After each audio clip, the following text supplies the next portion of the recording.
নমস্কার। জ্ঞানবাণী স্টুডিওর জরুরি সমীক্ষা পড়ছি আমি রঞ্জু। বিগত কয়েক মাস থেকে কয়েক দিনের মধ্যে সারা পশ্চিমবঙ্গ জুড়ে আতঙ্ক ছড়িয়েছে, ছেলে ধরা বেরিয়েছে।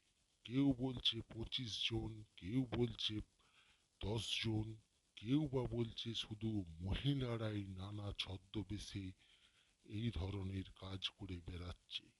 বিশেষ করে ভিখিরি ও ফেরিওয়ালাদের উদ্দেশ্য করে এই ধরনের কটূক্তিকর মন্তব্য করে যাচ্ছে কিছু কন্টেন্ট ক্রিয়েটার ফেসবুক ও ইউটিউবাররা। তাদের বিরুদ্ধে তীব্র ধিক্কার জানায় জ্ঞানবাণী স্টুডিও। এবার আসছি আপনাদের মূল আলোচনায়। এখনো পর্যন্ত বাংলায় কোথাও কোনো ছেলে ধরেছে এমন প্রমাণ জ্ঞানবাণী স্টুডিও পায়নি। পেলে আপনারা অবশ্যই কমেন্ট করে জানাবেন। এখনো পর্যন্ত সারা পশ্চিমবঙ্গের কোথাও কোনো বাচ্চা কিডন্যাপ হয়ে যায়নি, কেউ চুরি হয়ে যায়নি। এটি একটি মিথ্যে বদনাম। ভোটের মুখে স্পষ্ট করে জ্ঞানবাণী স্টুডিও এতদিন ধরে সমীক্ষা চালিয়েছে, দীর্ঘ 15 দিন ধরে বিভিন্ন এলাকায়। তাদের কানে ঢুকিয়ে দেওয়া হয়েছে আমজনতা ও সাধারণের মনে যে পুলিশ প্রশাসন কিছু করতে পারবে না, আপনার ছেলেটি বাড়ি থেকে চুরি হয়ে যাবে। 25 জন মেয়ে বেরিয়েছে, কিছু ছেলে বেরিয়েছে, কেউ ফেরিওয়ালা ছদ্মবেশে আসবে, কেউ বা তোমার বাড়িতে ভিখিরির ছদ্মবেশে এসে তোমার ছেলে বা মেয়ে বাচ্চাটিকে চুরি করে নিয়ে যাবে। এই ধরনের ভয় এমনভাবে ছড়িয়েছে যে এখন বাড়িতে কেউ যদি কারো বাড়িতে অসহায় ভিখিরি, ফেরিওয়ালা, এমনকি অচেনা ব্যক্তি রাস্তা দিয়ে গেলেও তাকে টার্গেট করছে জনগণ, তাকে সন্দেহের চোখে দেখছে এবং তার বাচ্চাটিকে শিশু মনে অজান্তে তার ক্ষতি করছে। এই যে আপনারা সেই ব্যক্তিগুলিকে দেখিয়ে বলছেন এই বাড়িতে ঢুকে যা ঢুকে যা,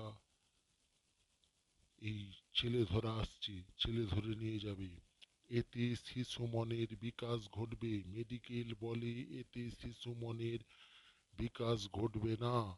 এতে আপনাদের ছেলেরা ভয়ে ভীতস্ত হয়ে যাবে, তাদের নার্ভের ক্ষতি হবে, তারা একটা আতঙ্কে ভুগবে।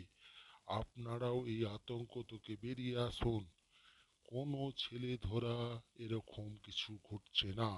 তবে গ্রীষ্মের দিন আসছে, অবশ্যই সাবধানে থাকবেন। আপনার বাচ্চাটিকেও সাবধানে রাখবেন।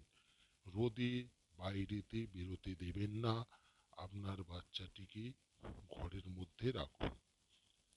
ছেলে ধরার গুজবে নয়, এটা স্রেফ গরম এবং শরীরে যাতে তাদের অসুস্থতা না হয় তার জন্য রাখবেন। এবং অচেনা ব্যক্তি যদি কেউ থাকে, সন্দেহভাজন হয়, অবশ্যই তার আইডেন্টি, যেমন আধার কার্ড ভারতবর্ষের জন্য আছে, সেটা যাচাই করবেন। যদি সে দেখাতে না পারে, তার বাড়ি ঘর কোথায়, এরকম কোনো আত্মীয় পরিজনদের সঙ্গে মিল খেলে, তাহলে তাকে ছেড়ে দিবেন, তাকে সম্মান করবেন, যেমন আগে যা ছিল সেরকম করবেন। যদি দেখেন যে না, সে কিছু বলতে পারছেন না, তাহলে দেখবেন সে মানসিকভাবে ভারসাম্য কিনা।